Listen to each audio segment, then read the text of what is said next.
تذكر يوما كنت تعانق دمعة الفكر تناجي الله في صبر کنکریوں نے کلمہ پڑھا۔ حدیثوں میں آتا ہے کہ ابو جہل ایک دفعہ رسول اللہ صلی اللہ تعالی علیہ وسلم کی خدمت میں آیا اور کہا میرے ہاتھ میں کیا ہے، اگر آپ بتا دیں تو میں ایمان لاؤں گا۔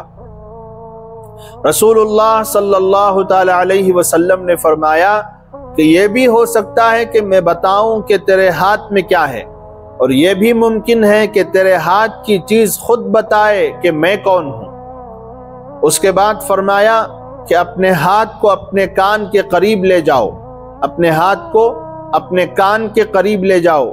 وہ جب اپنے کانوں کے قریب لے گیا تو ہاتھ کی کنکریوں سے آواز آ رہی تھی، لا الہ الا اللہ محمد الرسول اللہ، لیکن اس پر اس واقعے کے بعد بھی اس کو ہدایت نہیں ملی۔ اس نے ہاتھ کی کنکریوں کو پھینک دیا اور کہنے لگا کہ محمد کا جادو تو کنکریوں پر بھی چل گیا۔ دیکھیے، ابو جہل ہدایت پانا نہیں چاہتا تھا، ہدایت کی طلب ہی اس کے اندر نہیں تھی، اس لیے رسول اللہ صلی اللہ علیہ وسلم کا معجزہ بھی اس کے کچھ کام نہیں آیا۔ اس سے یہ بھی معلوم ہوتا ہے کہ اللہ کی طرف سے ہدایت انہی کو ملتی ہے جن کے اندر ہدایت حاصل کرنے کی طلب موجود ہوتی ہے۔ اللہ تعالی ہم سب کو ہدایت کی طلب میں لگے رہنے کی توفیق عطا فرمائے۔